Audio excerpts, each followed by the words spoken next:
Hey, I'm Rita Cook. And I'm Tommy Scott. We are ECP-TV. TV. So before we get started, I just want to present Tommy with this mug that I got him from London because I went to London a couple of weeks, I think it was last week now that I'm thinking about it.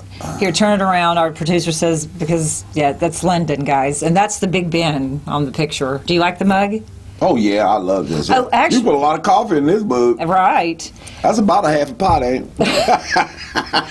This is the Virgin Ferris wheel, but I don't know if Virgin still owns it. But anyway, one of the hotels I stayed in, that was right outside my window. Like the people in the little cars could look inside my room. It was really kind of weird. So, yeah. Have you been to London? Do you have any desire to go to London? No. Okay. All right, let's talk first about the fact that there are a lot of elections coming up. The first election is March 3rd, which is Tuesday, and that is the primaries for the Democrat, Republican, like the DA and the county commissioner and who else, the sheriff and all that. They've been on the show, politics, what you need to know. So anyway, so we've got that coming up, and then in May we have the school board elections and the city council elections too. And you're not running this year, right? You're in. Yeah, you're not running for mayor. I'm not running for mayor. I'm gonna stay on the council.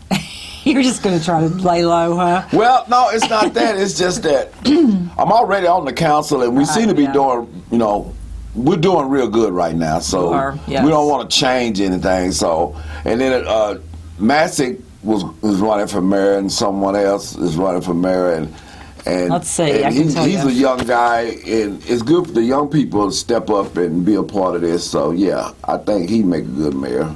Let's see. You got in place 1 Kay Huff and Clayton Hunter, and then place 4 is Frank Hall and Jay Walsh, and then Fred Pontley and Michael Masick are the ones running for mayor here in Ferris. There's also make sure you get a copy of this week's newspaper because it gives you a list of everybody that's running.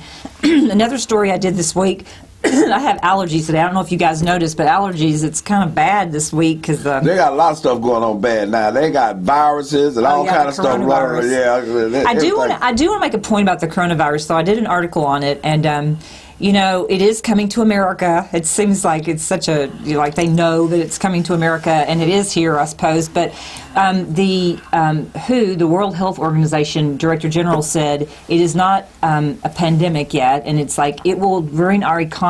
And globally, if people go crazy on it, which the news is just every day something about coronavirus and negative and all that, and it's like just keep your heads, people. I think that that's important. And I know a lot of times, like we don't do this on our news station, but it's just whatever's the most crazy thing you can tell a story about, then that's what the news is going to do and blow things completely out of proportion. And I think that people just need to remember that you should always be, practicing proper hygiene. Wash your hands, don't cough on people. I mean, how many times do you have to tell somebody that? It's like common sense, right? So, well, what common sense is, they need to start treating each other right and stop all this fighting and bickering. Right. See, because you bring bad karma on yourself. Okay, at first it was the AIDS. The AIDS was running rampant. Then they finally got control of that. It's always been some cancer been running rampant. Right. Now you want to start the virus. There was SARS and there was Ebola. It's always something. Crazy. You know what I'm saying? But you know what always managed to happen? It don't have to start in America. Right. It'll make its way here because then they know it's going to get fixed. It's just what it is. That's a good point, yes. You think about it. Yes. Look how long the Ebola was over there, or whatever it was, and everybody was dying from it, and nobody would do nothing about it. That's a very dangerous disease. And then right back where my doctor's office is, right in the apartments behind it, this guy had it.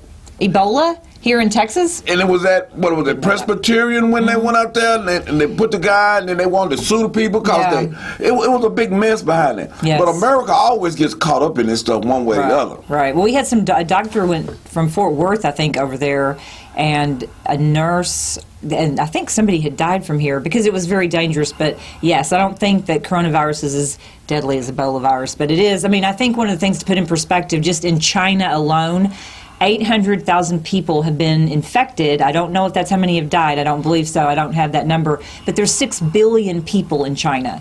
And so if you look at the percentage of 800,000 versus 6 billion, you're still, nobody should die, but it's like 1 out of 100 or something here that might. So you just have to be careful.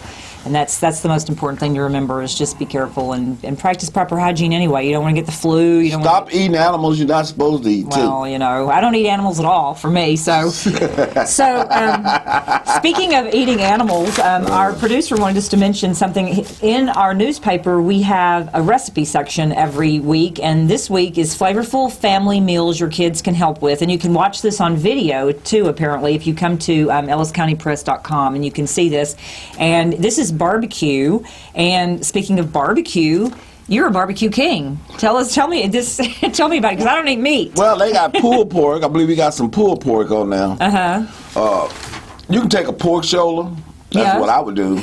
Okay. And then you can kind of season it up, and you can set it in marinate, set it in the refrigerator, and let it stay. Next day, you fire up the pit. You go out there, put it on the pit, let it cook.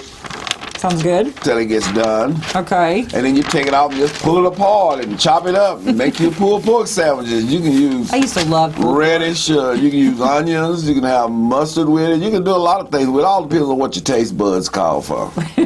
So, you know. That's cool. That's good. So, so check that out. Mentors Care at Ferris ISD is a really good thing. They have mentors coming in to help some of the at-risk students. And I think there's 48 students at Ferris High School that are being able to take advantage of this program. It's a really nice program. It's the first time this year. Yeah. So that's cool. And then last week's paper, there was a woman in Midlothian who used a birth kit, 23andMe, and she was able to find her parents through a DNA kit. And they were living in in California. I'm not sure if it's Los Angeles. And so now she knows her family. And 23andMe actually sent me a kit because I'm adopted. So we'll see what happens with that. I think I'm half Spanish or Andalusian, which is the southern part of Spain, and Celtic, Scottish. So, have you ever done a DNA test? No.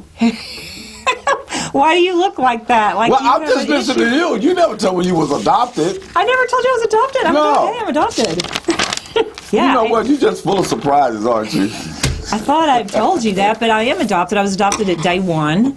And I had the most amazing parents in the world. And, you know, sometimes I think things happen for a reason. And I believe that I was supposed to be with my parents that I was with. And I will actually say that I might try to find my my real mother and the birth mother and just kind of see who she is. I think that would be kind of interesting. Yeah, that'd be pretty cool. You think I should? Yeah, sure. Why not? Yeah. Hey, one adventure after another. You went to London. Might as well go find your mom. What's the difference? You know, come on now. And I moved, and I just want to thank you publicly because Tommy helped me move. He had some people come in to help me move. It was a horrendous experience last week. We saw some of the worst of humankind in the house I was moving out of. But I also found some of the best of humankind because my friend Robbie and Irma at Representative Sherman's office, they all helped me, and you've helped me. And you know what? You don't know who your friends are until you ask. Well, you know what? I didn't even have to ask for help.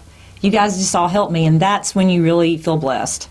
So I hope that someday I can help you, but probably not that much because it was a lot of work you made these people. I mean, we went through some crazy stuff. I feel like you're my father now. You're my adopted father. You want me to be your daughter? Sure, why not? More the merrier. So we have 1 minute. What else do you have to say for yourself? Oh, well, you know, everybody get out and vote. Yes. Make sure you go vote. Yeah. That's on all the elections. Please go vote. Absolutely. We need to vote. Take care of our cities and our counties and our schools and our government. And early voting is over for the March 3rd primary, obviously, but Tuesday is the day to go do that. And then early voting starts for council and school board in April. So pay attention to that and get out there and vote. I agree with you. And yes. Thanks for watching. I'm Rita Cook. Now I'm Tommy Scott. And we are ECP-TV.